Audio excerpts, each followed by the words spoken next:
बालुवाटारको यो सभा हलबाट प्रत्यक्ष प्रसारणमा उपस्थित भइरहेका छौं र यो उपस्थितिमा उपस्थित हुनुभएका यहाँहरू सम्पूर्णलाई म उद्घोषिका याङजोम शेर्पाको हार्दिक नमस्कार।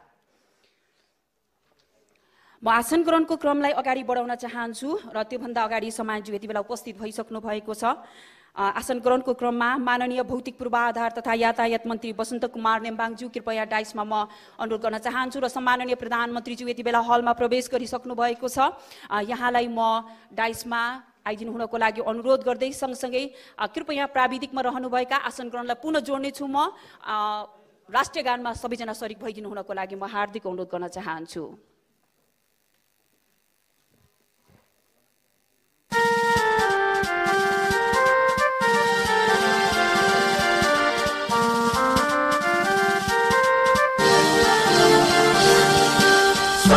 ढुङ्गा फुलका हामी एउटै माला नेपाली सार्वभौमै फैलिएका मेची महाकाली।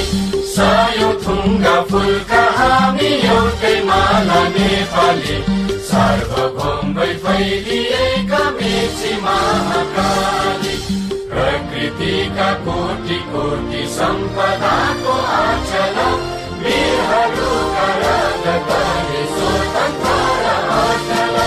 ज्ञान भूमि शान्ति भूमि तराई पहाड हिमाल अखण्ड यो प्यारो हाम्रो मातृभूमि नेपाल।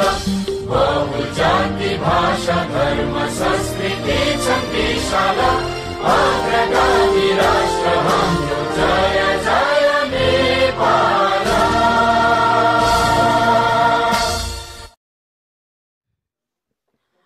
नेपाल टेलिभिजनबाट प्रत्यक्ष प्रसारण हेरिरहनुभएका सम्पूर्ण दर्शक महानुभावहरू, श्रोताहरू र विभिन्न सञ्चार माध्यमहरूबाट हेरिरहनुभएका यहाँहरू सम्पूर्णलाई यति बेला हामी कार्यक्रमको शुभारम्भ कार्यक्रममा उपस्थित भएर पनि सम्माननीय प्रधानमन्त्री केपी शर्मा ओली उपस्थित भइसक्नु भएको छ। कृपया एकपटक उहाँको स्वागतको निम्ति जोरदार तालीको म अपेक्षा गर्न चाहन्छु। धन्यवाद। आसन ग्रहणकै क्रमलाई म पुनः उहाँहरू आएर बसिसक्नु भएको छ, उहाँहरूको नाम म जोड्न चाहन्छु। माननीय उप प्रधानमन्त्री ईश्वर पोखरेलज्यू, धन्यवाद। संविधान सभा अध्यक्ष माननीय सुभाष चन्द्र नेम्बाङज्यू, धन्यवाद। माननीय गृह मन्त्री श्री राम बहादुर थापा बादलज्यू र मैले यस कार्यक्रमका विशेष गरी जुन मन्त्रालयको आज कार्यक्रम हुन गइरहेको छ उहाँको नाम अघि नै उद्घोष गरिसकेकी छु, माननीय भौतिक पूर्वाधार तथा यातायात मन्त्री बसन्त कुमार नेम्बाङज्यू, धन्यवाद। समाजज्यू आइपुग्नु भएको छ। हामी निकै लामो समय प्रतीक्षा गरेका थियौँ, उहाँको विशेष कारणले गर्दा केही ढिलाइ हुन गएको छ। मैले अघि पनि तपाईँलाई माफी मागिसकेको छु। अब भने आसन ग्रहणकै क्रमलाई म अगाडि बढाउन चाहन्छु। नेपाल सरकारका माननीय मन्त्रीज्यूहरू, नेपाल सरकारका माननीय राज्य मन्त्रीज्यूहरू, सम्माननीय प्रधानमन्त्रीज्यूका प्रमुख राजनीतिक सल्लाहकार ज्यूहरू तथा अन्य सल्लाहकारज्यूहरू जो जति उपस्थित हुनुभएको छ, राष्ट्रिय योजना आयोगका उपाध्यक्ष डाक्टर पुष्पराज कडेलज्यू, सायद उहाँ आउनुभएको छैन होला, माननीय प्रतिनिधि र राष्ट्रिय सभाका सदस्यज्यूहरू, श्रीमान मुख्य सचिवज्यू, प्रदेश सभाका सदस्यज्यूहरू, श्रीमान सचिवज्यूहरू, अन्य सबै अतिथि महानुभावहरू जो जति आज यहाँ उपस्थित हुनुभएको छ, तपाईँ सम्पूर्णलाई अतिथि आसन ग्रहणको लागि यथास्थानमा नै म हार्दिक अनुरोध गर्दछु।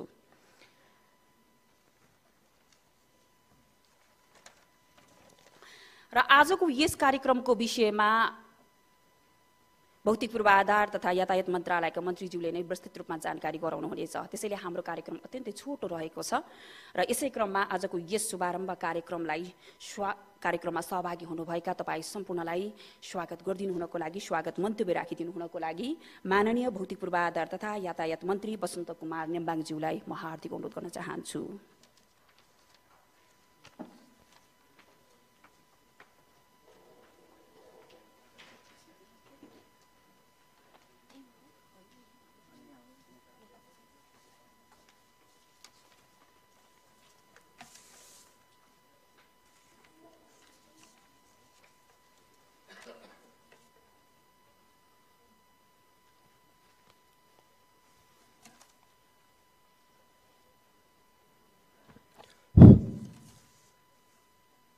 सम्माननीय प्रधानमन्त्रीज्यू, माननीय उपप्रधानमन्त्रीज्यू, मन्त्रीज्यूहरू, संविधान सभाका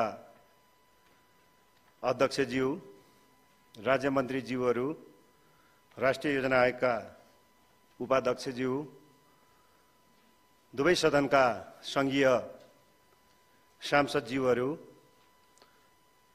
मुख्य सचिवज्यू, प्रदेश सभाका सदस्यज्यूहरू, सबै उपस्थित मन्त्रालयका सचिवज्यूहरू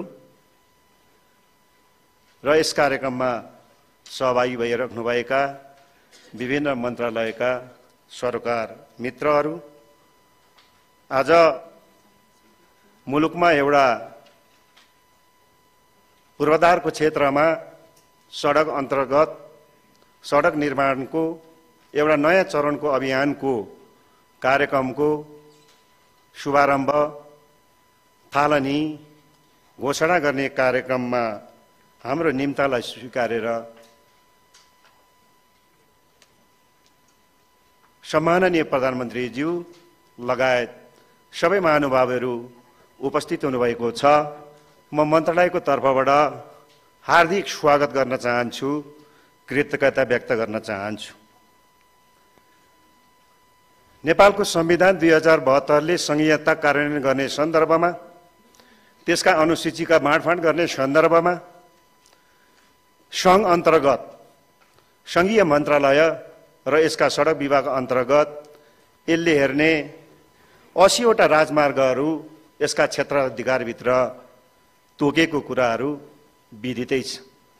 अहिले यो संघीयता कार्यान्वयन गर्ने सिलसिलामा यो सरकारको नेतृत्व सम्माननीय अध्यक्ष केपी शर्मा ओलीज्यूले गरेसँगै हामीले राष्ट्रिय आकांक्षा समृद्ध नेपाल, सुखी नेपाल बनाउने अभियान उद्घोष गर्नुभएको छ, सपनालाई अगाडि सार्नु भएको छ र त्यसलाई कार्यान्वयन गर्नको निम्ति सरकार सञ्चालनको पहिलो वर्षलाई यो कार्यान्वयनको आधार वर्षको रूपमा अगाडि नीति र कार्यक्रम र बजेटबाट सारिएको छ, जस अन्तर्गत धेरै संगठनका पुनर्संरचनाहरू बने, धेरै ऐन कानुनहरू संविधान मुताबिक बने। त्यसरी नै दोस्रो वर्षलाई यो समृद्धतालाई प्राप्त गर्नको निम्ति, समृद्धिलाई अगाडि लानको निम्ति दोस्रो वर्षलाई प्रारम्भ वर्ष भनेर घोषणा गर्नुभएको छ। त्यही कुराहरू नेपाल सरकारको नीति र कार्यक्रम र बजेटमा मुखरित छ। यसरी नीति बनिसके पछाडि 80वटा हामीले सञ्चालन गरेका राजमार्गहरू, ती राजमार्गहरू पूर्व पश्चिमको राजमार्गदेखि दक्षिण बोर्डरसम्म बीचका औद्योगिक सहरहरूलाई समेत टेवा पुर्याउने गरी औद्योगिक कोरिडोरको रूपमा धमाधम निर्माणले गति लिएको अवस्था छ।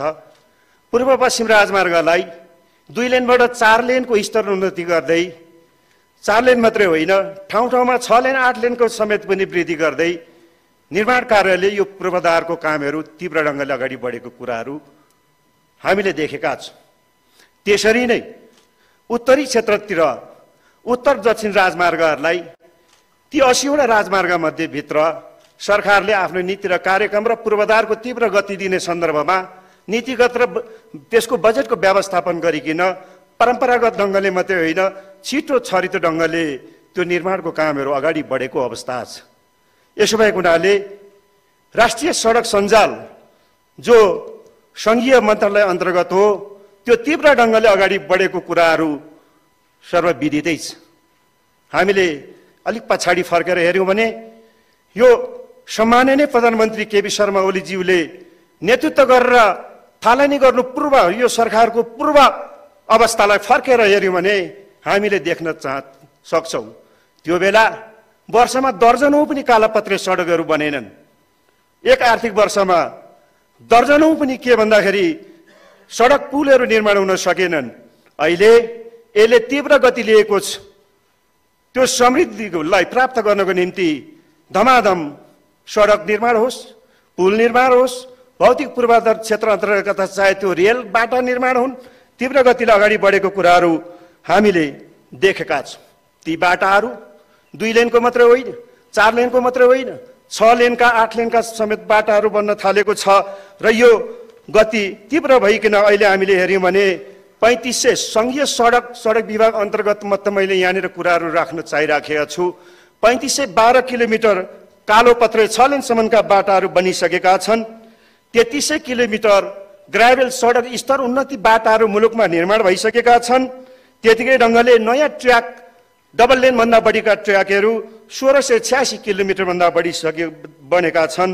यसलाई हामीले प्रतिदिन हेऱ्यौँ भने सङ्घीय सडकले मात्रै सडक निर्माण थालनी गरेर तीव्रता दिँदा जस प्रतिदिन 6.5 किलोमिटर बाटाहरू निर्माण भएको अवस्था छ। यति मात्रै होइन, विगतमा दर्जनौं पुलहरू बन्न सक्दैन थियो वर्षमा। अहिले यो 3 वर्ष यता अहिले आइपुग्दाखेरि यो सडक पुल निर्माणले तीव्रता पाएको छ। 628 भन्दा बढी सडक पुलहरू निर्माण भइसकेका छन्। हामीले हिसाब गर्यौँ भने प्रत्येक 2 दिनमा सङ्घीय सडक अन्तर्गत बनेका सडक पुलहरू 2 दिनमा एउटा पुलहरू धमाधम निर्माण भएर भौतिक पूर्वाधार निर्माणको क्षेत्रमा एउटा फड्को मारेको अवस्थाहरू जगजाहेर छ। यति भइकन पनि हामीले यति गर्दा गर्दै पनि राष्ट्रिय राजनीतिकमा राष्ट्रिय 80 वटा राजमार्गलाई तीव्रता दिँदै पनि यसले राष्ट्रिय सडक सञ्जाललाई तलसम्म खास गरेर 2 देशका बोर्डरसम्म यसले विस्तार गर्न नसकेको अवस्था भने विद्यमान अवस्था छ।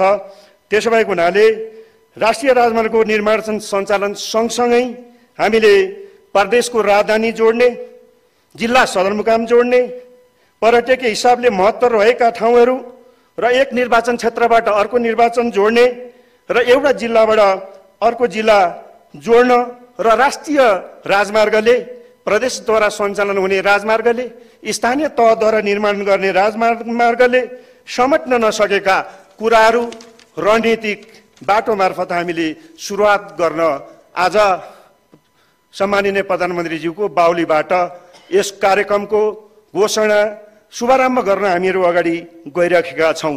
यो गर्न पूर्व नीतिगत रूपमा सरकारले विगतका आर्थिक वर्षहरू 76, 77, 78बाट आफ्ना नीति र बजेट र कार्यक्रममा एउटा रणनीतिक निर्वाचन क्षेत्रको बाटोहरू अत्यावश्यक छ, वाञ्छनीय छ भन्दै प्रत्येक वर्ष आफ्ना कार्यक्रम र घोषणा गर्दै आयो।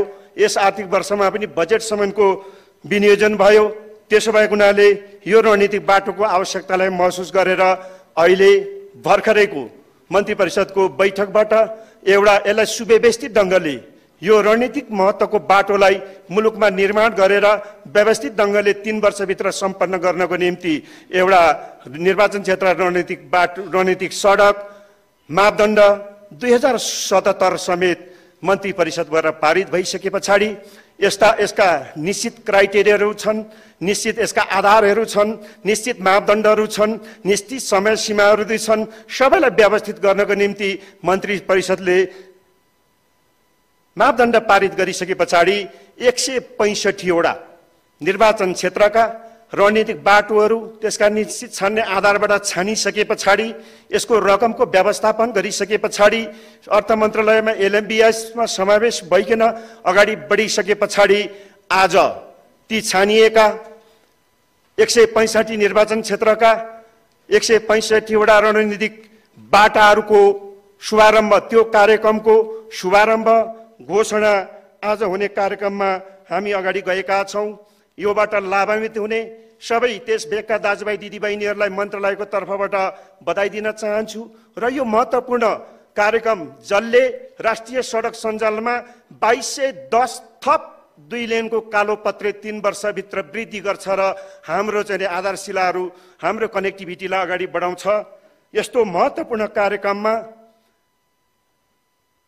समय दिनुभएर सम्माननीय सभामुखले अहिले यसपछि यो बाटोको शुभारम्भ कार्यक्रमको घोषणा गर्दै हुनुहुन्छ।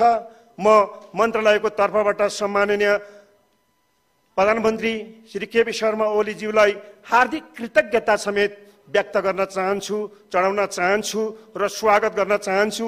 लगायत सबै मञ्चमा आसीन तल रहनुभएका सबै विशिष्ट महानुभावलाई मन्त्रालयको तर्फबाट स्वागत पुनः एकपल्ट गर्दै मेरो भनाइलाई अन्त्य गर्न चाहन्छु। धन्यवाद।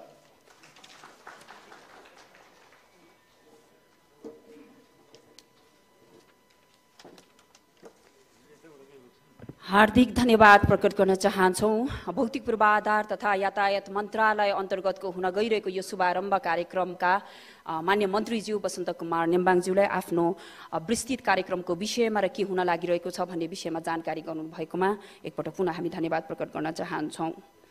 अब भने मैले अघि भनिसकेको छु कार्यक्रम छोटो रहेको छ, त्योभन्दा थोरै प्रसङ्ग जोड्न चाहन्छु। भौतिक पूर्वाधार तथा यातायात मन्त्रालय मलाई लाग्छ यो सरकारको सफल एउटा मन्त्रालय हो। हुन त आजको यो कार्यक्रम भएको कारणले मात्रै होइन, यति भनिरहँदा मान्य मन्त्रीज्यूहरू हरेक मन्त्रालयबाट यहाँ हुनुहुन्छ। सम्माननीय प्रधानमन्त्रीज्यू केपी शर्मा ओलीज्यूको नेतृत्वमा चलिरहेको यो सरकारले मन्त्रालयहरू, मान्य मन्त्रीज्यूहरू लगायत मन्त्रालयसँग जोडिएका प्रत्यक्ष अप्रत्यक्ष जोडिएका सबैजना उत्तिकै जिम्मेवार, उत्तरदायी र पारदर्शी रूपले नेपाली जनताकै हितको निम्ति निरन्तर रूपमा अगाडि बढिरहनु भएको छ। सबै मन्त्रालयहरू, यो सरकार मन्त्रालयहरू जनताप्रति समर्पित रहेर अगाडि बढिरहेको विकासको लक्ष्यलाई विशेष गरी सम्माननीय प्रधानमन्त्रीज्यूको राष्ट्रिय नारा रहेको छ समृद्ध नेपाल सुखी नेपालीको यो अभिभारलाई सफल पार्न तपाईहरूको एकदमै महत्त्वपूर्ण योगदान रहेको छ र यो निरन्तरता रहिरहोस्। एकपटक जोरदार तालीले यो सफल बनाउनको लागि म तालीको पनि अपेक्षा गर्न चाहन्छु। धन्यवाद छ। आजका हाम्रा प्रमुख अतिथिज्यूलाई जानकारी पनि गराउन चाहन्छौँ। आजको यस शुभारम्भ कार्यक्रममा हामीले एउटा श्रव्य दृश्य अडियो भिडियो बनाएका छौँ र जसको स्विच अन गरेर उहाँले शुभारम्भ कार्यक्रम गर्नुहुनेछ। यसका लागि म अनुरोध गर्न चाहन्छु सामान्य प्रधानमन्त्रीज्यू कृपया स्विच अन गरी निर्वाचन क्षेत्र रणनीतिक सडक विकास कार्यक्रमको शुभारम्भ गरिदिनु हुनको लागि म हार्दिक अनुरोध गर्न चाहन्छु र त्यो स्विच उहाँले हातमा लिइरहनु भएको छ। स्विच अन हुने बित्तिकै कृपया तालीले स्वागत गर्नुहोला। त्यसपछि हामी श्रव्य दृश्यमा सहभागी हुनेछौँ।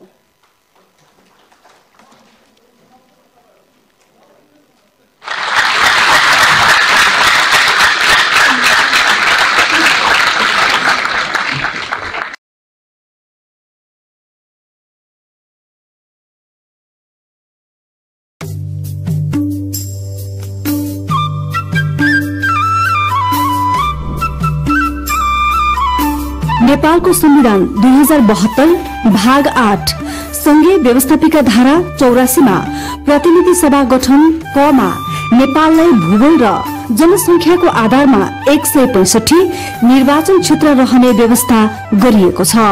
यिनै 165 निर्वाचन क्षेत्रलाई आधारभूत पूर्वाधारले समृद्ध बनाउने हो भने सबैभन्दा प्रमुख पाटो भनेकै सडक सञ्जाल हो।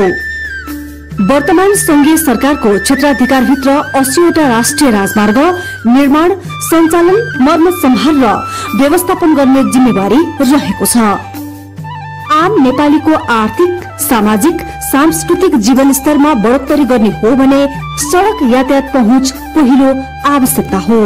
त्यसैले देश विकासमा राष्ट्रिय राजमार्ग मात्र नभई संघीय राजधानी, प्रादेशिक राजधानी, जिल्ला सदरमुकाम लगायत देशभित्रका अन्य ऐतिहासिक, पुरातात्विक, धार्मिक एवं पर्यटकीय स्थलहरू आर्थिक स्रोतका प्रमुख आधार हुन्। यस्ता सामरिक स्थलहरूसँग प्रत्यक्ष सडक सञ्जाल जोडी दिगो रूपमा सञ्चालनमा ल्याउन आवश्यक भएको देखिन्छ। त्यसैले निर्वाचन क्षेत्र रणनीतिक सडक निर्माण तथा सञ्चालन मापदण्ड अवधारणा त्यसैको सार्थकता हो।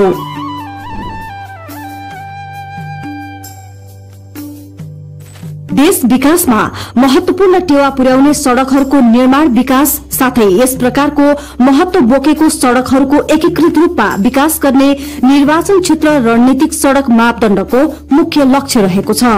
तसर्थ सामरिक केन्द्र जोड्ने सडकहरूको विकास, निर्माण तथा मर्मत सम्हार गर्नु त्यत्तिकै महत्वपूर्ण रहेको छ। प्रत्येक निर्वाचन क्षेत्रमा एउटा सडक सञ्जाल सञ्चालन साथै भविष्यमा आवश्यक पर्ने प्रत्येक क्षेत्रमा प्रत्यक्ष रूपमा आर्थिक, सामाजिक प्रभाव पार्ने सडकहरूको पहिचान गरी त्यस्ता सडकहरूको निर्माण गर्नुका साथै दिगो रूपमा सञ्चालनमा ल्याउने निर्वाचन क्षेत्र रणनीतिक सडक मापदण्ड 2077 को लक्ष्य रहेको छ। सो मापदण्डले एउटै निर्वाचन क्षेत्रमा हाल छरिएर रहेका निर्माणाधीन अधुरा साथै अलपत्र अवस्थामा रहेका सडकहरूलाई साझा स्वरूप दिई बजेट व्यवस्थापन गर्ने कार्यमा समेत सहजता मिल्नेछ। हरेक वा प्रत्येक निर्वाचन क्षेत्रले प्राथमिकता प्राप्त सडकलाई स्वामित्व लिन सक्ने हुनाले यसको आवश्यकता महसुस गरिएको हो।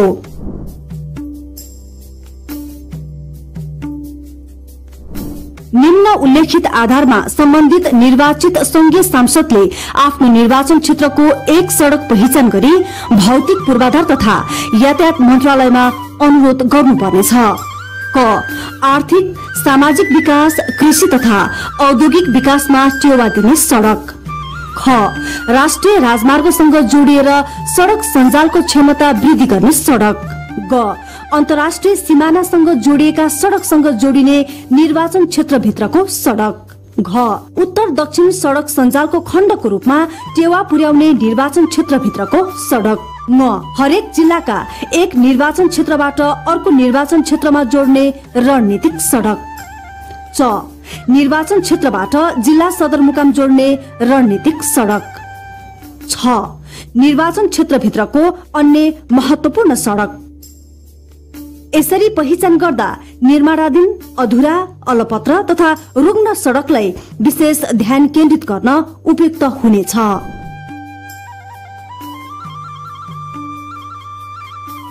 यस मापदण्ड बमोजिम बढीमा 3 वर्षभित्र सम्पन्न हुन सक्ने विस्तृत आयोजना इन्जिनियरिङ प्रतिवेदन डीपीआर डीईआर ले औल्याएको कुल लागत तपसिल उल्लेख भए अनुसारको हुनुपर्नेछ। तपसिल क एक निर्वाचन क्षेत्र भएका हिमाली जिल्लाहरूमा रु 60 करोड। ख एक निर्वाचन क्षेत्र भएका पहाडी जिल्लाहरूमा रु 50 करोड।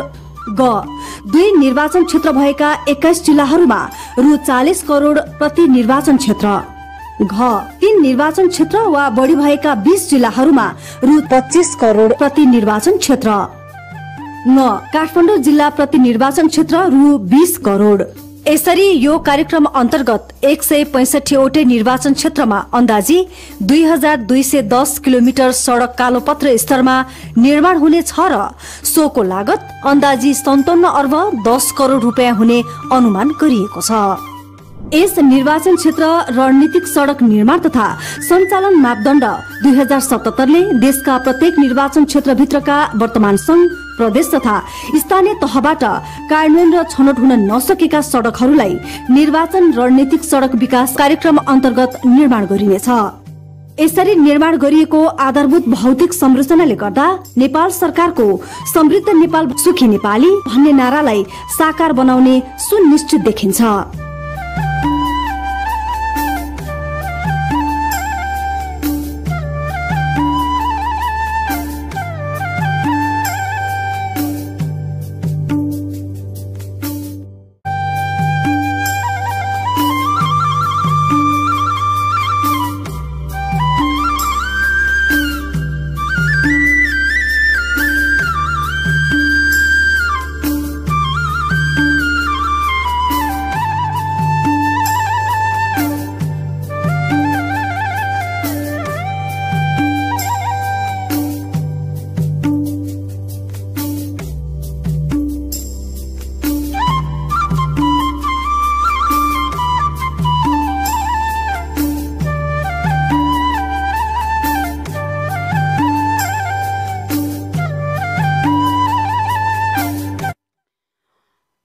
श्रव्य दृश्य प्रस्तुतिकरणबाट तपाईले धेरै कुरा थाहा पाइसक्नु भएको छ।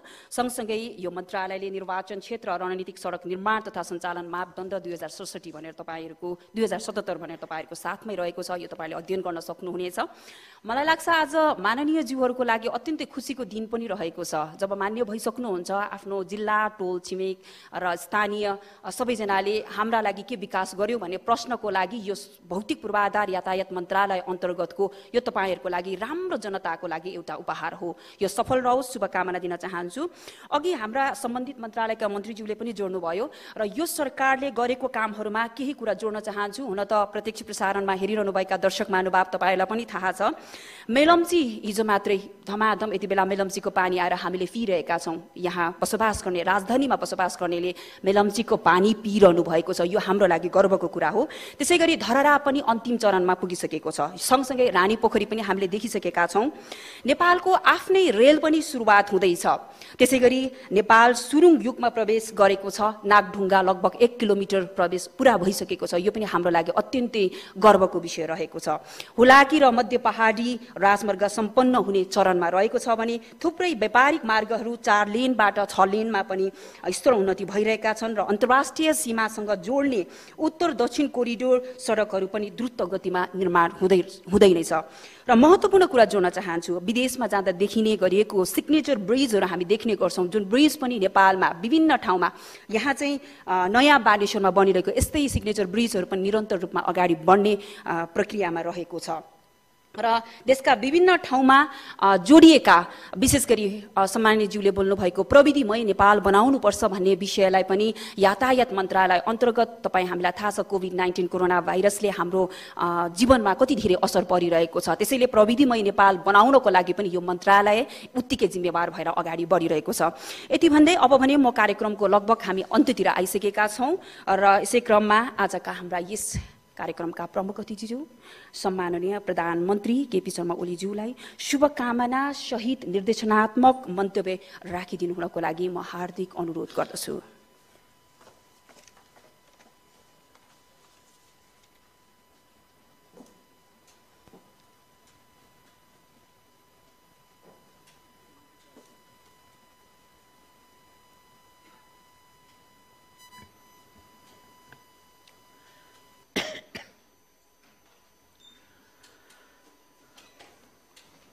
माननीय भौतिक पूर्वाधार मन्त्रीज्यू, जसको नेतृत्वमा आज यो कार्यक्रम आयोजना भएको छ,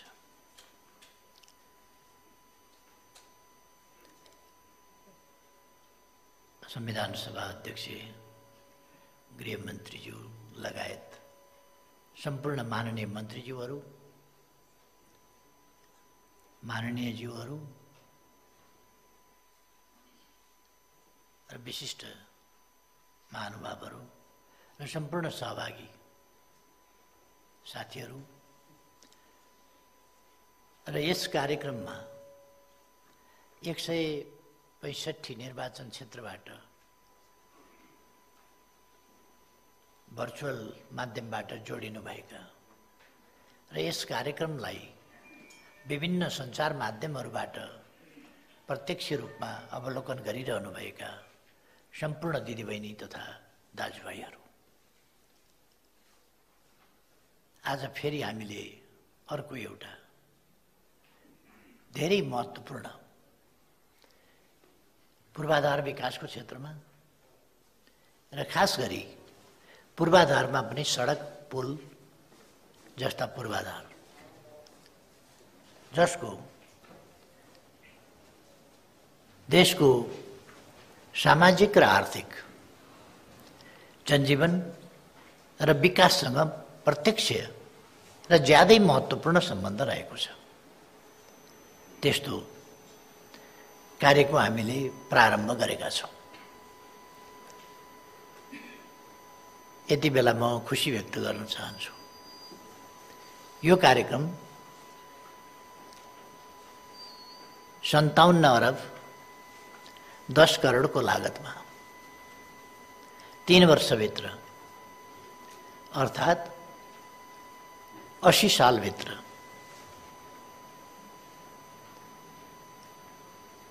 अथवा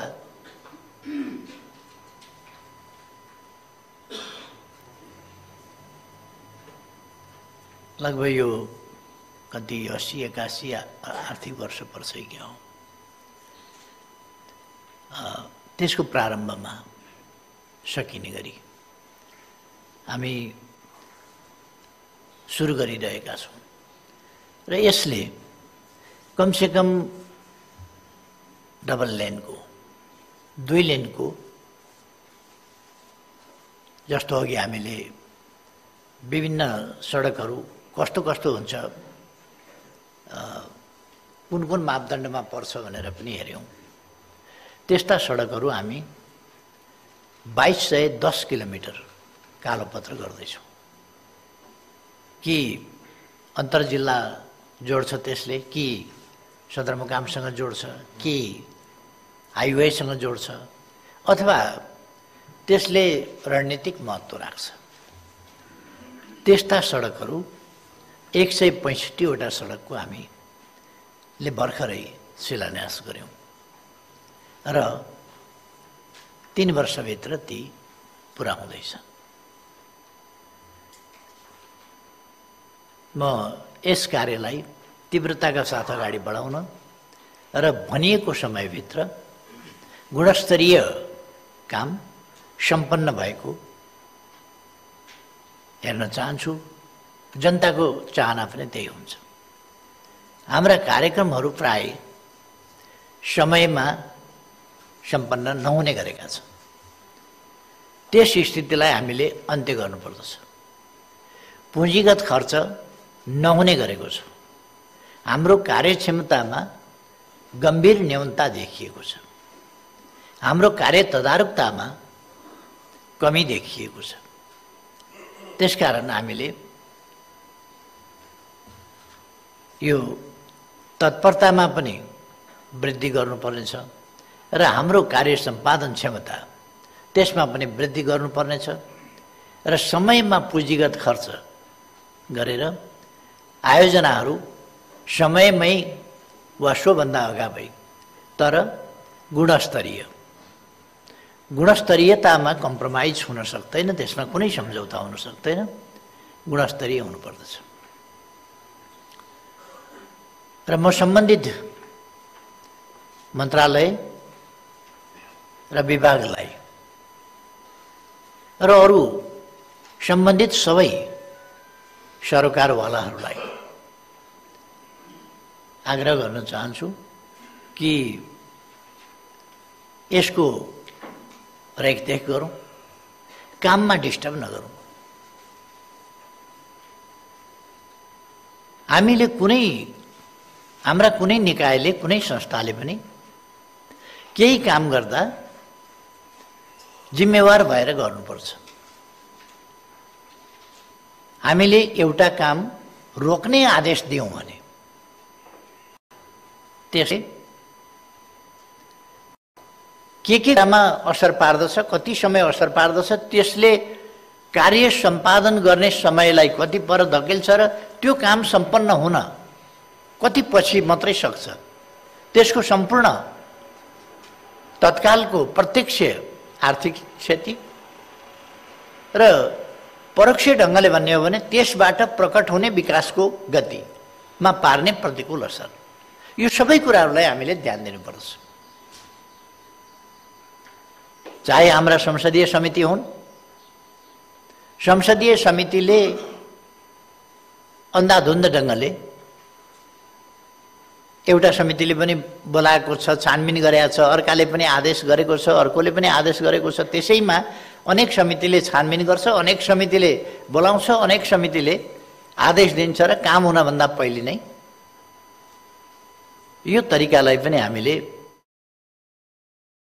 आफ्ना क्षेत्राधिकार र आफ्ना कामको असर जस्ता पक्षहरूलाई पनि गम्भीरतापूर्वक हामीले ध्यान दिनुपर्छ। हामी संसदीय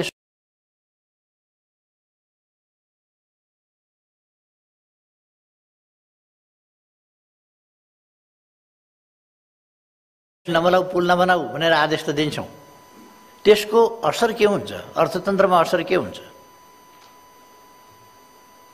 यदि त्यहाँ अनियमितता भएको छ भने त्यस्तो लाग्छ समितिलाई भने, त्यो छानबिन भएको छैन, त्यस्तो लाग्छ भने सम्बन्धित ठाउँलाई यसमा हेर्नु भनेर लेखिदिए हुन्छ। तर काम रोक्ने जस्तो कुरा,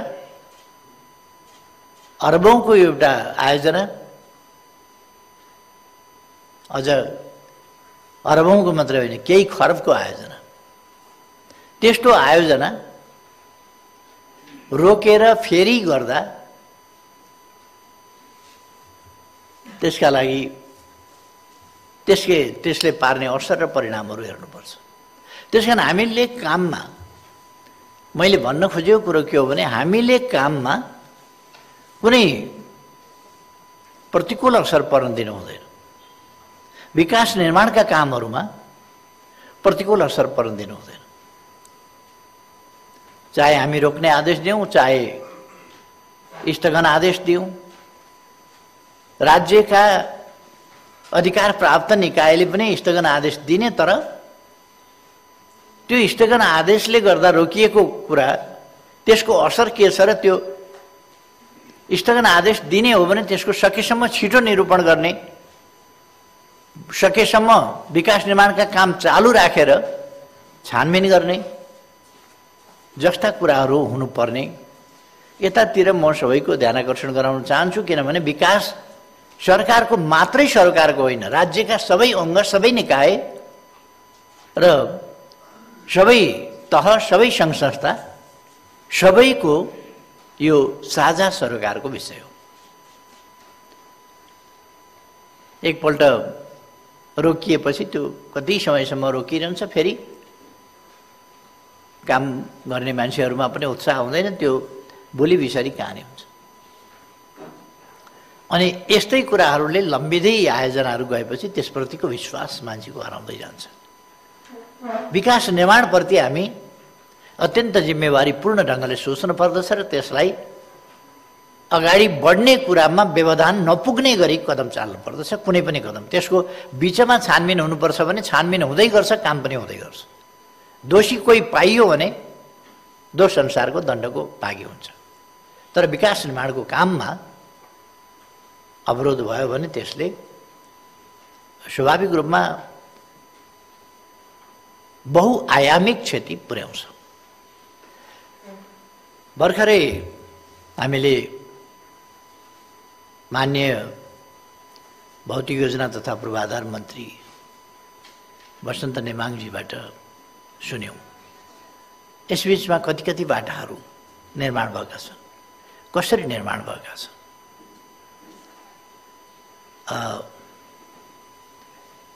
हुन त हाम्रो देशमा जसले जुन काम गर्नुपर्ने हो, जुन कर्तव्य पुरा गर्नुपर्ने हो, त्यो कर्तव्य उसले पुरा नगर्ने, उसको कर्तव्य हो तर उसले त्यो पुरा गर्दैन, त्यस्तो खालको परिपाटी पनि छ। बहुत आफूलाई स्थापित राष्ट्रको सबभन्दा ठुलो, बहुत लोकप्रिय, बढी बिक्ने भन्ने अखबारले काठमाडौँमा मेलम्चीको पानी आएको समाचार चाहिँ दिँदैन। प्रधानमन्त्रीको राजीनामा मागियो भनेर आजको मागे हो र प्रधानमन्त्रीको राजीनामा मागै छ त। मागे पछि म कसरी दिन सक्छु भनेको, एक दिन एउटा राजीनामा हुन्छ, एउटाले माग्दैन, दुईटाले माग्दैन, एक दिन माग्दैन, दुई दिन माग्दैन, माग्या छ। ए बाबा हटाउनु त, समर्थन फिर्ता लिदेऊ भन्छु, त्यो पनि लिँदैन। अनि राजीनामा माग्छ त, राजीनामा त आइहाल्छ नि, समर्थन फिर्ता गर न, समर्थन फिर्ता पनि गर्दैन, राजीनामा माग्छ। राजीनामा दिनै पछि एक एकवटाले राजीनामा माग्छ, दिनै पछि प्रधानमन्त्रीको राजीनामा मागेको चाहिँ त्यो अखबारले छाप्छ, तर मेलम्चीको पानी आएको थाहा पाउँदैन। म कसैप्रति लक्षित गरिराखेको छैन, तर प्रवृत्तिको कुरा गरिराखेको छु। मेलम्चीको पानी काठमाडौँमा आयो, 8.5 लाख लिटर पानी वितरण भयो। हिजो सम्माननीय राष्ट्रपतिज्यूबाट शुभारम्भ भयो, 8.5 करोड लिटर हिजो आयो। अब 17 करोड लिटरमा हामी पुर्याउँछौँ र त्यसपछि सेकेन्ड फेजको याङ्ग्री लार्केको पनि हामी 3 वर्षभित्र ल्याउने गरी काममा लाग्छौँ। यो खबर बन्दैन। पत्रकारिता काठमाडौँमा नै उसको संवाददाता छैन, काठमाडौँमा नै संवाददाता छैन, राष्ट्रपति प्रधानमन्त्री गएको ठाउँमा उसको संवाददाता पुग्दैन, लाइभ देखाएको हेर्न भ्याउने रिपोर्टर छैन। कस्तो राष्ट्रिय पत्रिका होला। यस्ता छन्, तिनीहरू आफै आफ्नो कामले आफै जनताका नजरमा महान हुँदै जालान्, मलाई केही छैन त्यसमा। तर यस्ताहरू छन्। मामुली कुराहरू उछाल्छन् तर ठुला कुरा उछाल्दैन। तिनीहरूले खबर पनि दिँदैनन् ठुला महत्त्वपूर्ण राष्ट्रिय महत्त्वका, जनताका सरोकारका, विकास निर्माणका, युगान्तकारी, युग परिवर्तनका कुराहरू दिँदैनन्। मेलम्ची काठमाडौँमा आउने भनेको एउटा युगान्तकारी कुरा हो। टनेलबाट खाने पानीको सप्लाई पहिलोपल्ट हो नेपालको हिस्ट्रीमा, टनेलबाट। दोस्रो, काठमाडौँ उपत्यका राजधानी, यसमा पानीको यति अभाव थियो, काकाकुल काठमाडौँ भनिन्थ्यो। त्यो काकाकुल काठमाडौँलाई तृप्त बनाउने काम भगीरथले गङ्गा ल्याए भने त सुनिया थियो, हामीले पनि मेलम्ची त ल्यायौँ नि त। खैर, विकास निर्माणका काममा हामी अगाडि बढिराखेका छौँ। भर्खरै मन्त्रीजीले भन्नुभयो, यहाँ मैले डाटाहरू यसो हेरेको छु। 74 फागुनमा यो सरकार बनेदेखि 75 असारसम्ममा कालोपत्री सडक नयाँ निर्माण भएको वा स्तरोन्नति गरिएको 593 किलोमिटर,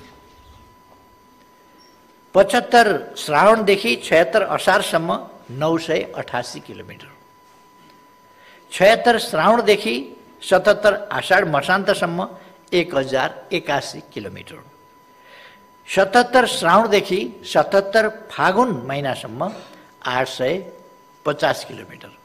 र यी 3 वर्षमा 74 फागुनदेखि 77 फागुनसम्मको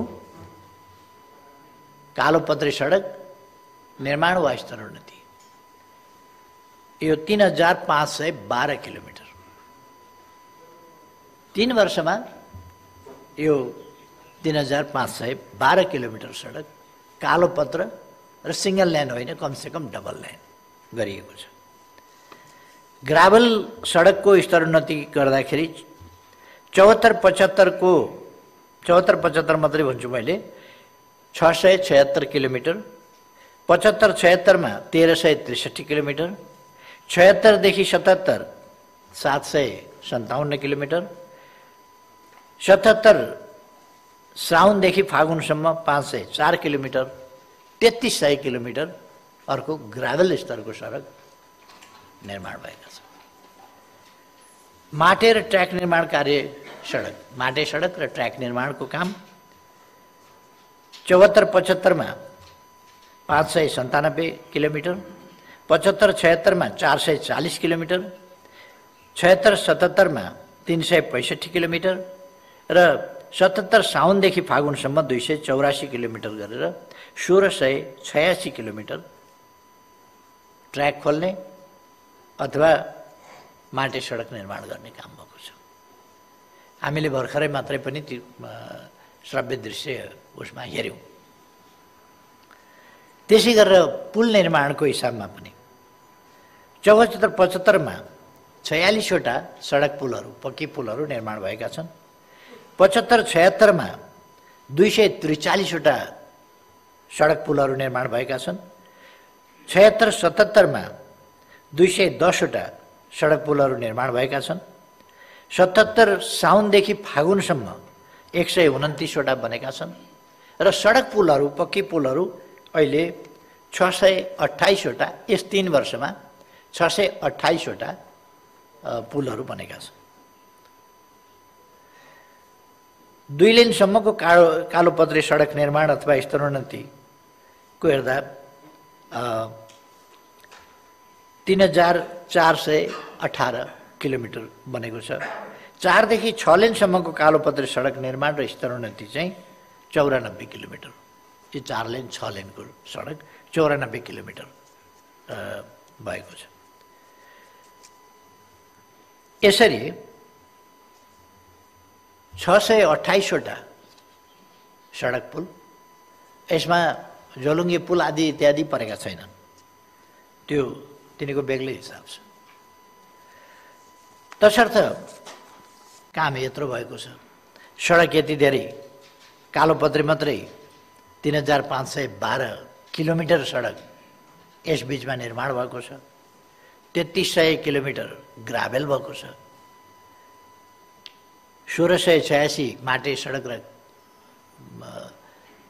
ट्र्याक खोल्ने काम भएको छ। अब एउटा लक्ष्मीप्रसाद देवकोटाले भनेका छन् नि,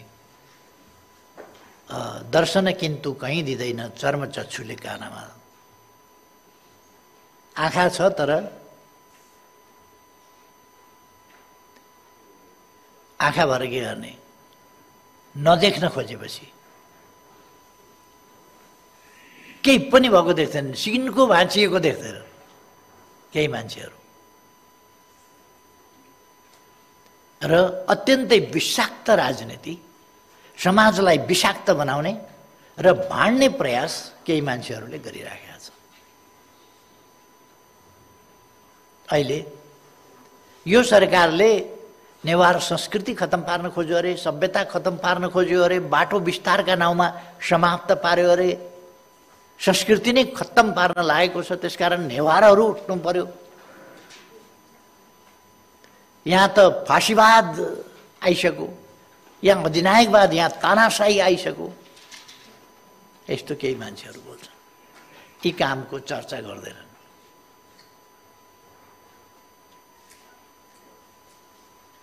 म त्यो कथा दोहोऱ्याउन चाहन्न। एउटा जनावर स्वर्ग गएछ, 84 व्यञ्जन दिए,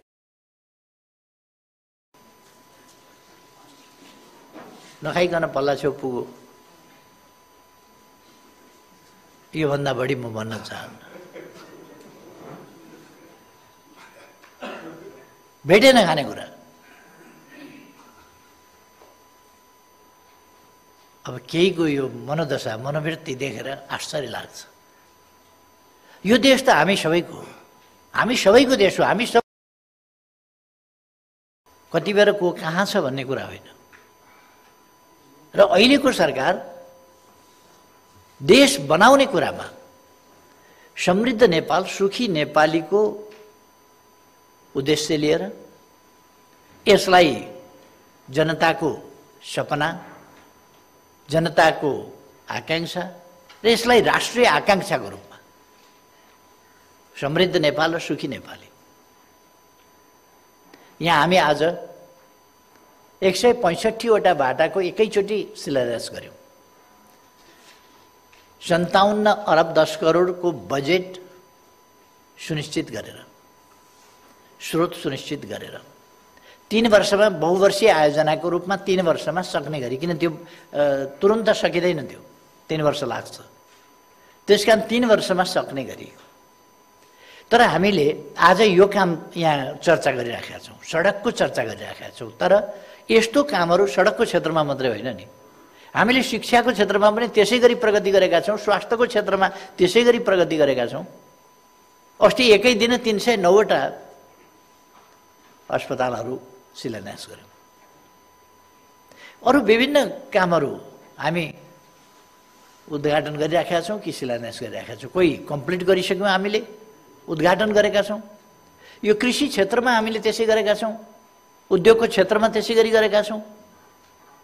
8 वटा ठुला औद्योगिक क्षेत्रहरू हामीले देशभरि सबै निर्वाचन क्षेत्रमा, 5 नम्बर क्षेत्रमा 2टा औद्योगिक क्षेत्र परेको छ, अरू निर्वाचन क्षेत्रमा 1-1वटा परेको छ। अहिले नयाँ विशाल औद्योगिक क्षेत्रहरू हामीले स्थापना गर्न घोषणा गरेका छौँ र त्यसको शिलान्यास गरेका छौँ।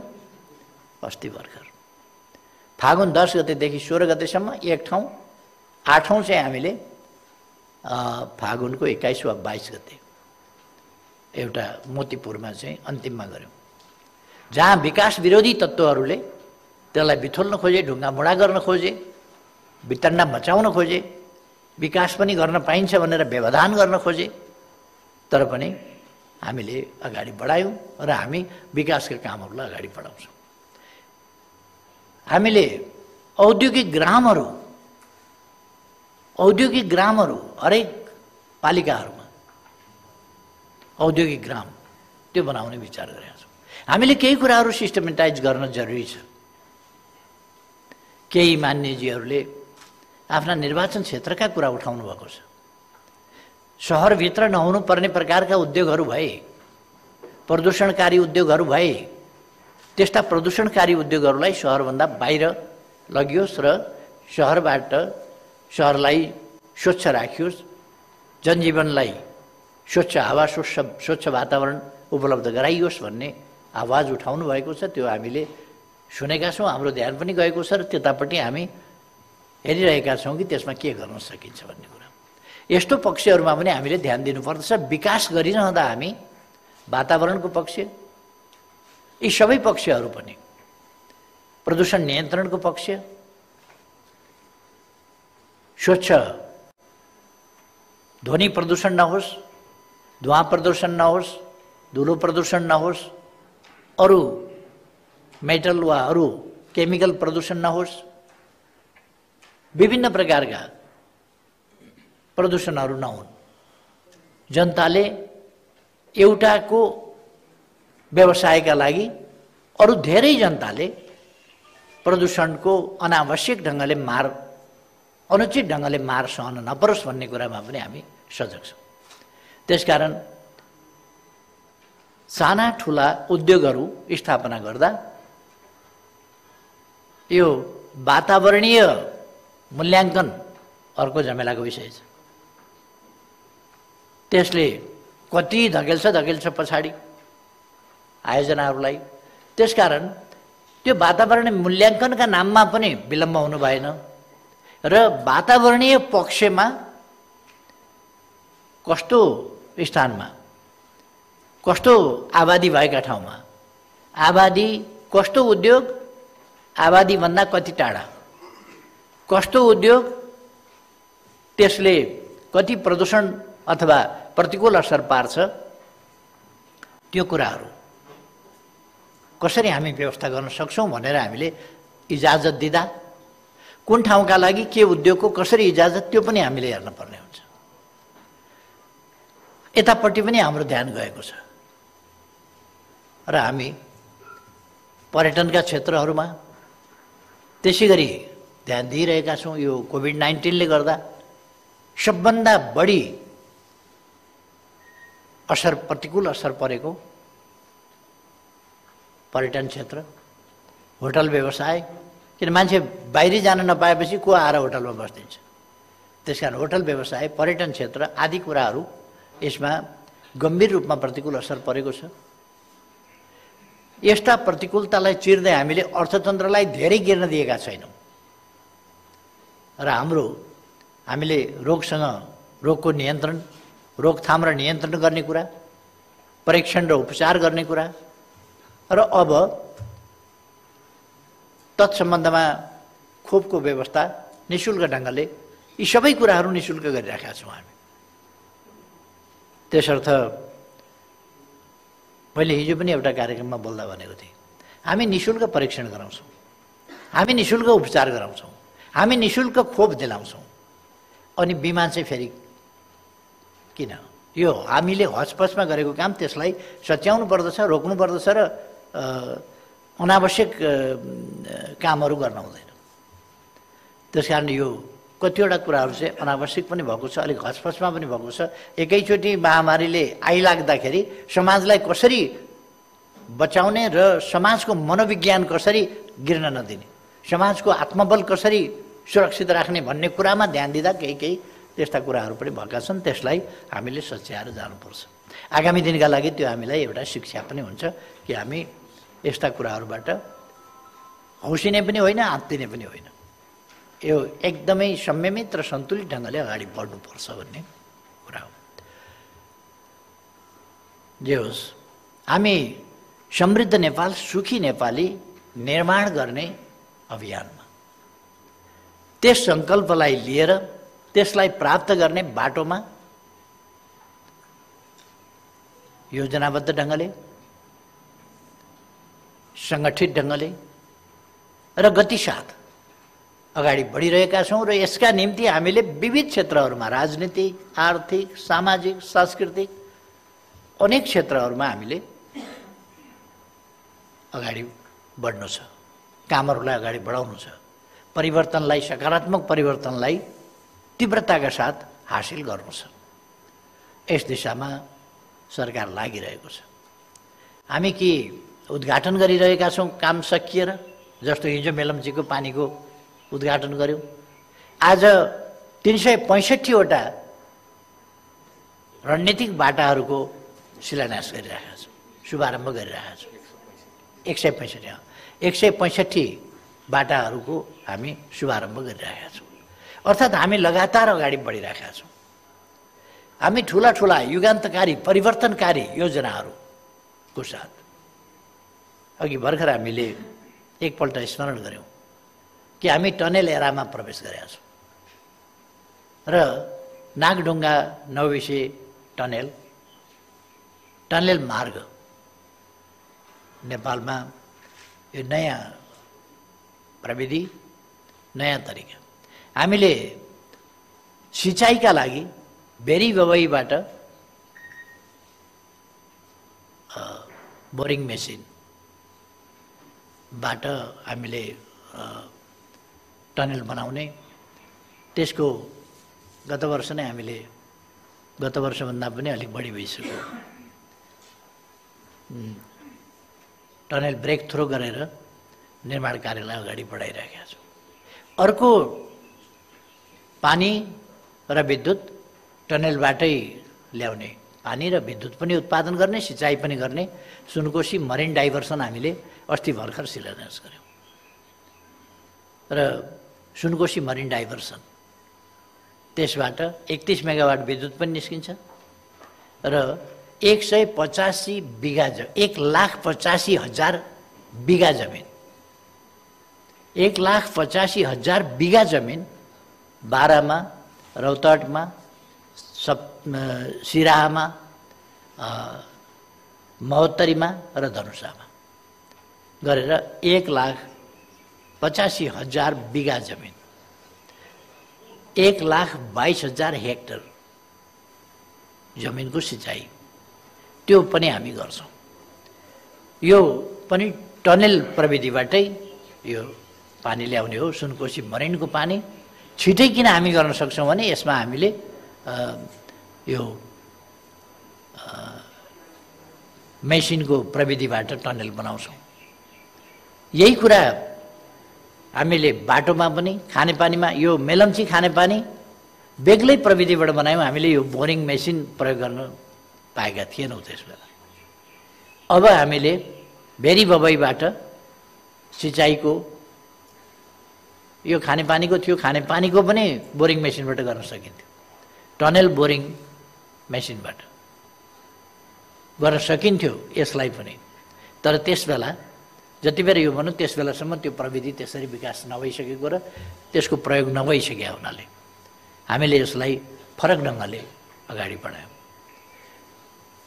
अबका दिनहरूमा हामी यस्ता डाइभर्सनहरू, त्यो खानेपानीको प्रयोजनका लागि होस्, सिँचाइको लागि होस्, विद्युतका लागि होस् या बहुद्देश्य होस्, त्यस्ता कुराहरूको टनेल बोरिङ प्रविधि, मेसिनले खन्ने प्रविधिबाट हामी अगाडि बढ्नेछौँ। हामी विकास निर्माणको दृष्टिकोणको हिसाबले अगाडि बढेका छौँ, सङ्कल्पको हिसाबले अगाडि बढेका छौँ, अठोटका हिसाबले अगाडि बढेका छौँ। प्रविधि पनि नयाँ प्रविधिका साथ हामी अगाडि बढेका छौँ। हामीले नयाँ प्रविधि समेत अँगालेर अगाडि बढेको हुनाले हामी आइटी सेक्टरमा, डिजिटल नेपालको सेक्टरमा, यस क्षेत्रमा धेरै अगाडि बढेका छौँ। अनेक कुरामा डिजिटल सोइल म्यापिङ अस्ति भर्खर हामीले उद्घाटन गऱ्यौँ, त्यसको काम सम्पन्न गरेर यस्ता थुप्रै कामहरू हामीले गरेका छौँ। यी केही वर्षहरूमा मैले मन्त्रीज्यूहरूसँग सिङ्गापुरबाट एउटा भर्चुअल माध्यमबाट छलफल गरेको थिएँ। यसरी छलफल गर्न पाइँदैन भनेर केही गराए, त्यो औपचारिक रूपमा क्याबिनेट मिटिङ थिएन। क्याबिनेटका कलिगसँग अनौपचारिक छलफलको कुरा थियो। म बिरामी भएर त्यहाँ बसेका थिएँ र मैले त्यहाँबाट मन्त्रीज्यूहरू सम्पर्क गरेका थिएँ र कुरा गरेका थिएँ। यदि हामीले त्यो प्रविधि सुरु नगरेको भए, कोभिड हुँदाखेरि त हाम्रा त सबै जसो कार्यक्रमहरू त जुम प्रविधिबाटै हामीले उद्घाटन गर्ने गऱ्यौँ। आज 165वटा निर्वाचन क्षेत्रमा शिलान्यास गऱ्यौँ। यस्तो थुप्रो कार्यक्रमहरू हामीले शिलान्यास गरेका छौँ, उद्घाटन गरेका छौँ, सम्बोधन गरेका छौँ। कोभिड-19ले त हामीलाई त्यो बाध्य पार होइन भने हाम्रा थुप्रै कामहरू धेरै पछाडि पर्थे। तर पहिले सुरुमा हामीले नयाँ प्रविधि अपनाउँदा बडो डिबेटेबल भयो। मान्छेहरूले प्रश्न उठाए, यस्तो किन भयो भनेर। अनौठो लाग्यो मान्छेहरूलाई। हामीले थुप्रै कुराहरू नयाँ प्रविधिको प्रयोग गरेका छौँ। नयाँ प्रविधिको प्रयोगबाट अगाडि बढेका छौँ। आज कार्यालयहरूमा अब गएर रजिस्टरमा आएको गएको समय हाजिर गर्ने भन्दा बस टच मेसिनले यसो छोइदिएपछि ढोका खोल्छ, त्यसले कति बेर आयो कति बेर गयो त्यसको रेकर्ड पनि राख्छ। तमाम प्रविधि, ब्याङ्किङ सेक्टर होस्, अरू सेक्टर होस्, मोबाइलको बिल तिर्ने होस् कि बिजुलीको बिल तिर्ने होस् कि अरू नागरिक एप्स जस्ता हामीले सुरु गरेका छौँ। यसले अर्थतन्त्र, बजार, बजार भाउ, बजार मूल्य, आवश्यकताहरू, अनेक कुराहरूलाई चाहिँ बहुतै सहज सरल बनाएको छ। र भेहिकल ट्र्याकिङ सिस्टमले अनेक प्रकारका भेहिकलको मुभमेन्टबाट गरिने खालका भ्रष्टाचारहरू, अनियमितताहरू, त्यस्ता कुराहरूलाई रोक्न ठुलो मद्दत पुर्याएको छ। अथवा हामी प्रविधिको माध्यमबाट अनुचित अनुपयुक्त क्रियाकलापहरू रोक्ने, अपराध कर्मको ट्रेसिङ गर्ने ती कामहरू गरिरहेका छौँ। हामी सीसी क्यामेराको आम प्रयोगको समयमा प्रवेश गरेका छौँ। यस्ता थुप्रो नयाँ नयाँ कामहरू हामीले गरेका छौँ। त्यसमध्ये आज एउटा नयाँ काम, हरेक निर्वाचन क्षेत्रमा कमसेकम एउटा रणनीतिक बाटो हुने भयो, हाइवेसँग जोडेर अथवा हाइवे बाहेक अर्को जिल्लासँग जोड्नुपर्ने छ भने त्यस्तो। यी सबै पक्षहरू हामी अगाडि बढाएका छौँ। र म साथीहरूलाई आग्रह गर्न चाहन्छु, सबै दिदीबहिनी दाजुभाइहरूलाई आग्रह गर्न चाहन्छु, हामी विकासको मार्गमा गतिसाथ अगाडि बढेका छौँ। केही हामीलाई मन नपराउने मान्छेहरू छन्, ती आफ्ना स्वार्थका लागि उनीहरूमा छटपटी आएको छ कि यो सरकारले त विकास निर्माणका काम गरेका गरेछ। विकास निर्माणका काम यसै गरी गर्दै गयो भने आफ्नो सटर बन्द हुने खतरा हुन्छ। आफ्नो सटर बन्द नहोस् त्यसका निम्ति केही मान्छेहरू कराइरहेका छन्। त्यसकारण जनता यसमा सजग हुन आवश्यक छ कि विरोधमा जसरी केही मान्छेहरू तानाशाही आयो भनेर, के हो तानाशाही भनेको?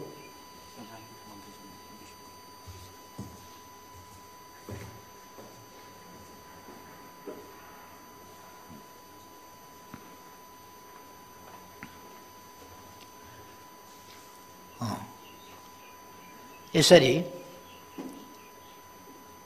यो फाँसीवाद भनेको शब्द बुझेर बोले हो कि नबुझिकन बोले हो? के हो फाँसीवाद भने? जसले फाँसीवाद छ अहिले भने त्यही मान्छेले फाँसीवाद ल्याउन खोजेका थिए। संविधानले शान्तिपूर्ण परिवर्तनको बाटो दिएपछि पनि जनताको अभिमत, जनताका बीचमा जाने लिगल कानुनी र प्रणालीगत व्यवस्था खुल्ला भएपछि पनि जनतालाई भड्काएर उचालेर लोकतन्त्रका विरुद्ध केही गर्नुपर्ने आवश्यकताको नेतृत्व जो मान्छेले गर्छ लोकतन्त्रका विरुद्ध, उसैले भन्छ कि यहाँ फाँसीवाद हो, यहाँ तानाशाही भयो, यहाँ अधिनायकवाद भयो। नबुझेर बोले जस्तो लाग्यो मलाई। म दाजुभाइ दिदीबहिनीहरूलाई आग्रह गर्न चाहन्छु, यस्ता भ्रमपूर्ण कुराहरूबाट हामी मैले विश्वास गरेको छु यो जनताले पत्याएको पनि छैन, पत्याउँदा पनि पत्याउँदैन, जनताले देखेको पनि छ। त्यसर्थ यस्ता कुराहरूबाट भ्रमित हुनुपर्ने कुनै आवश्यकता छैन।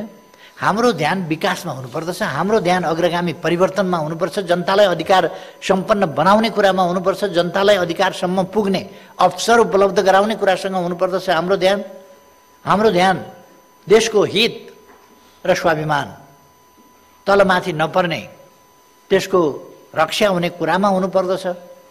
हाम्रो ध्यान जनताको चुलो बलोस्, जनता राम्रो ठाउँमा ओत लाग्न बास बस्न पाऊँ,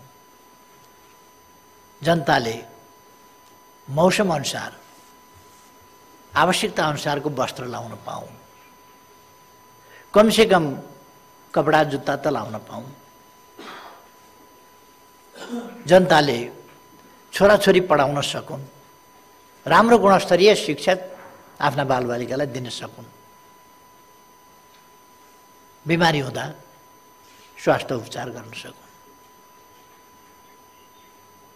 र सुरक्षाको प्रत्याभूति होस्, सुरक्षित र सम्मानयुक्त जीवन बाँच्न पाइयोस्।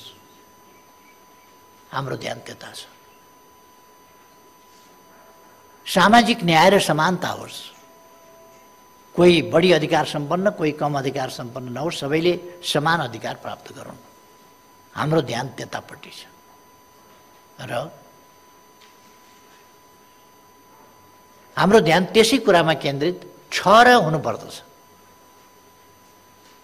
म सबैलाई आग्रह गर्न चाहन्छु, हामीले संलग्नता होइन, सत्य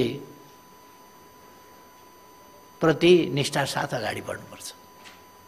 म फलानु ठाउँमा संलग्न छु, त्यसकारण त्यसको हितको लागि सत्य असत्य भन्ने कुराको मतलब छैन। संलग्नतालाई पछ्याउँछु भन्ने त्यो कुराहरू हामीले पछ्याउने होइन। संलग्नता होइन, सत्यको मार्ग। आजको आवश्यकता राष्ट्र निर्माणको आवश्यकता थियो। संसद यस्तै हो। संसद कहिले देशको आवश्यकता र संसदको गणित फरक पर्छ। कहिले कृत्रिम ढङ्गले केही मान्छेहरूले संसदीय अङ्कगणितलाई यताबाट उता उताबाट उता सार्दिन्छन्, मिलाइदिन्छन्। संसदीय अङ्कगणितले राष्ट्रिय आवश्यकताको सधैँ प्रतिनिधित्व गर्छ भन्न सकिँदैन। त्यस्तो भयो भने सार्वभौम जनताबाट संसदीय अङ्कगणित यदि अनुपयुक्त ढङ्गले त्यहाँ खेल भइरहेको छ र अनुपयुक्त ढङ्गले त्यसले अनुपयुक्त आकार लिइरहेको छ, त्यसले उपयुक्त आकार लिने सम्भावना कम छ या छैन, त्यस्ता अवस्थामा संसदीय अङ्कगणित देशको आवश्यकता, जनताको आवश्यकता, विकासका निम्तिको आवश्यकता र अनुकूलताका लागि ताजा जनादेशमा जानुपर्छ। पोलिटिक्स त्यो हो, कसैको स्वार्थ केन्द्रित, स्वार्थ निर्देशित होइन। देशको जनताको विकासको आवश्यकता, त्यो आवश्यकता अनुसारको अङ्कगणित हामीले जनप्रतिनिधि संस्थाहरूमा निर्माण गर्नुपर्छ र खास गरी संसदमा, जो सरकार बनाउने थलो हो, संविधान संशोधन गर्न सक्ने थलो हो, कानुन निर्माण गर्न परिवर्तन गर्न सक्ने थलो हो, त्यस थलोलाई देशको आवश्यकता अनुसारको अङ्कगणितीय बनावट त्यसमा लानुपर्छ। त्यसलाई भरसक म्यानेज गर्न खोज्नुपर्छ त्यसमा लगेर। यदि त्यो व्यवस्थापन भएन र आवश्यकताभन्दा विपरीत अङ्कगणित विभिन्न तत्त्वहरूका, विभिन्न व्यक्तिहरूका स्वार्थहरूको खेलबाट अङ्कगणित आवश्यकता विपरीत गयो भने ताजा जनादेश भनेको त्यही हो। त्यसमा जानुपर्छ। अब त्यस्तो बेलामा ताजा जनादेशमा जानुपर्छ। कति बेर चुनाव हुनुपर्छ भन्दा, एउटा त आवधिक निर्वाचन, लोकतन्त्रमा आवधिक निर्वाचन हुन्छ। अर्को, यदि गणितले आवश्यकतालाई प्रतिनिधित्व गर्दैन भने देशको आवश्यकता, जनताको आवश्यकता, विकासको आवश्यकता मौजुदा अङ्कगणित भन्दा माथिको कुरा हो। देशको आवश्यकता, विकासको आवश्यकता, जनताको आकांक्षा अङ्कगणितका लागि छोड्ने कि देश र जनताको आवश्यकताका लागि अङ्कगणित परिवर्तन गर्ने? यो त जनताले फैसला गर्ने कुरा हो। त्यसकारण जनतामा त्यस्तो अवस्थामा जानुपर्छ। हामीले गरेको विघटन त्यही अर्थमा हो। कसैको स्वार्थमा ठेस लागोस् नलागोस्। र हामीले जब राष्ट्रिय आकांक्षासँग अङ्कगणितले तादात्म्यता राखेन, हामीले तादात्म्यता राख्न कोसिस गऱ्यौँ, भएन, तब जनादेशमा जानु पर्थ्यो। मेरो विचारमा फेरि पनि जनादेश ढिलो चाँडो जति बेर होस्, जनादेशबाट अहिलेको अङ्कगणितमा हेरफेर नगरेर अनुकूल अङ्कगणित बिना देश अगाडि स्मुथली जानै सक्दैन। त्यसकारण देर सबेर हामीले फेरि पनि ताजा जनादेशमा जानुपर्ने हुन्छ र देश र जनताको आवश्यकता अनुसार, विकासका आवश्यकता अनुसार राष्ट्रिय आकांक्षालाई परिपूर्ति गर्ने खालको अङ्कगणित निर्माण गर्नुपर्छ। त्यसको बनावट, अङ्कगणित भनेको त्यसको बनावट त्यस प्रकारको हुनुपर्दछ। जे होस्, आज हामीले एउटा नयाँ काम थालनी गरेका छौँ।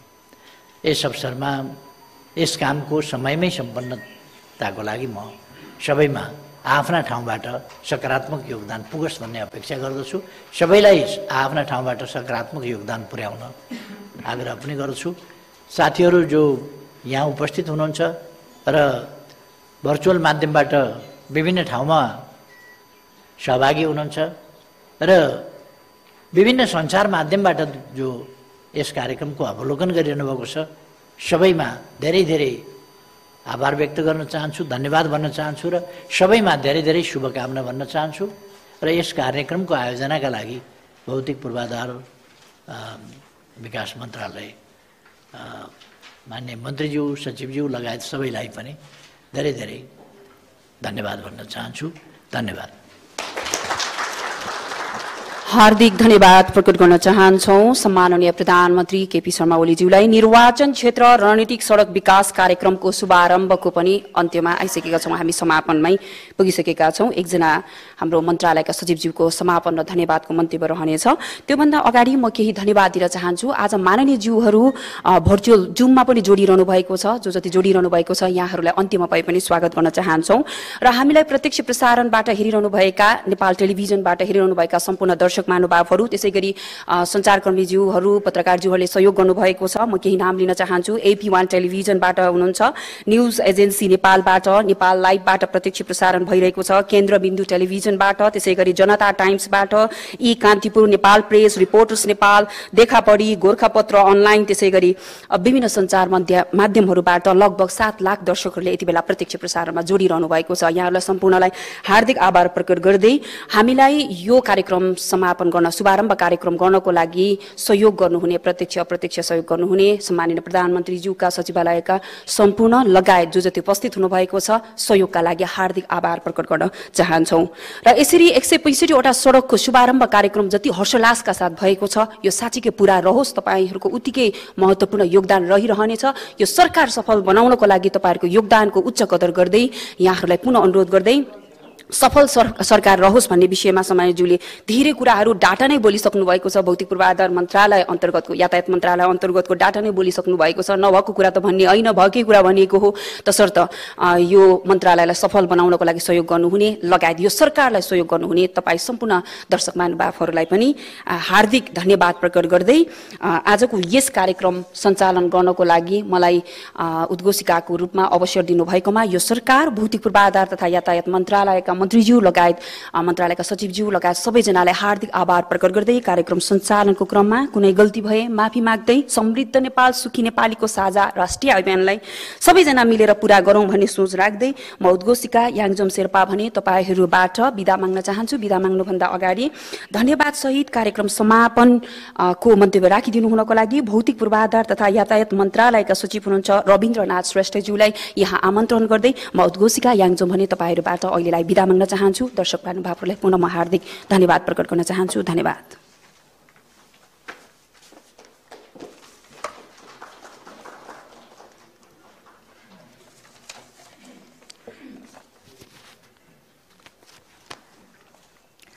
प्रमुख अतिथि सम्माननीय प्रधानमन्त्री श्री केपी शर्मा ओलीज्यू, संविधान सभा अध्यक्ष माननीय सुभाष चन्द्र नेम्बाङज्यू, नेपाल सरकारका माननीय मन्त्रीज्यूहरू, राज्य मन्त्रीज्यूहरू, सम्माननीय प्रधानमन्त्रीज्यूका राजनीतिक सल्लाहकार तथा अन्य सल्लाहकारज्यूहरू, राष्ट्रिय योजना आयोगका माननीय उपाध्यक्षज्यू, माननीय प्रतिनिधि सभा र राष्ट्रिय सभाका माननीय सदस्यज्यूहरू, श्रीमान मुख्य सचिवज्यू, श्रीमान सचिवज्यूहरू, पत्रकारज्यूहरू एवं अन्य सम्पूर्ण सबै अतिथिज्यूहरू, भौतिक पूर्वाधार तथा यातायात मन्त्रालयको निर्वाचन क्षेत्र रणनीतिक सडक विकास कार्यक्रम अन्तर्गत प्रत्येक निर्वाचन क्षेत्रमा प्रतिनिधि सभाका माननीय सदस्यज्यूहरूको सिफारिसमा नेपाल सरकारबाट स्वीकृत मापदण्डको परिधिभित्र रही छनौट गरिएका 165 वटा सडकहरूलाई 2 लेन कालोपत्री स्तरमा निर्माण गर्ने कार्यको सम्माननीय प्रधानमन्त्री श्री केपी शर्मा ओलीज्यूबाट अहिले भर्खरै शुभारम्भ सम्पन्न भएको छ। यसको लागि भौतिक पूर्वाधार तथा यातायात मन्त्रालय र मेरो व्यक्तिगत तर्फबाट सम्माननीय प्रधानमन्त्रीज्यूप्रति हार्दिक कृतज्ञता प्रकट गर्दछु। समृद्ध नेपाल सुखी नेपालीको राष्ट्रिय आकांक्षा पूरा गर्न यो कार्यक्रम कोसे ढुङ्गा साबित हुने हामीले अपेक्षा राखेका छौँ। यो कार्यक्रमले प्रत्येक निर्वाचन क्षेत्रमा हाल छरिएर रहेका निर्माणाधीन, अधुरा र अल्पत्र सडकहरूलाई साझा स्वरूप दिई आर्थिक र सामाजिक प्रभाव पार्ने सडक सञ्जालको विकास हुनेछ। यो कार्यक्रम तोकिएको लागत, समय र गुणस्तर अनुसार सम्पन्न हुने कुरामा म यहाँहरूमा प्रतिबद्धता व्यक्त गर्न चाहन्छु। यस कार्यक्रमलाई सफलतापूर्वक सम्पन्न गर्न दृढ भएर अहोरात्र लागिपर्ने विश्वास दिलाउँदै यहाँ उपस्थित सबैको सहयोगको अपेक्षा समेत गरेको छु। हाम्रो छोटो समयको निमन्त्रणालाई स्वीकार गरी यहाँ पाल्नु भएकोमा माननीय उपप्रधानमन्त्रीज्यू, माननीय मन्त्रीज्यूहरू, माननीय प्रतिनिधि सभाका सदस्यज्यूहरू, राष्ट्रिय योजना आयोगका माननीय उपाध्यक्षज्यू, श्रीमान मुख्य सचिवज्यू, श्रीमान सचिवज्यूहरू, पत्रकार लगायत सबै अतिथिज्यूहरूमा हामी हार्दिक धन्यवाद दिन चाहन्छौँ। साथै कार्यक्रम सञ्चालनमा कुनै कमी कमजोरी अथवा त्रुटि भएमा क्षमा समेत माग्दछौँ र अन्तिममा पुनः एकपटक सम्माननीय प्रधानमन्त्रीज्यूलाई कार्यक्रमको भव्य शुभारम्भ गरिदिनु भई हामीलाई निर्देशन र हौसला प्रदान गरिदिनु भएकोमा हार्दिक कृतज्ञता प्रकट गर्दै धन्यवाद दिन चाहन्छौँ र यो कार्यक्रम यही समापन भएको निवेदन गर्दै चियापान कार्यक्रममा सरिक भइदिनु हुन समेत अनुरोध गर्दछौँ। धन्यवाद।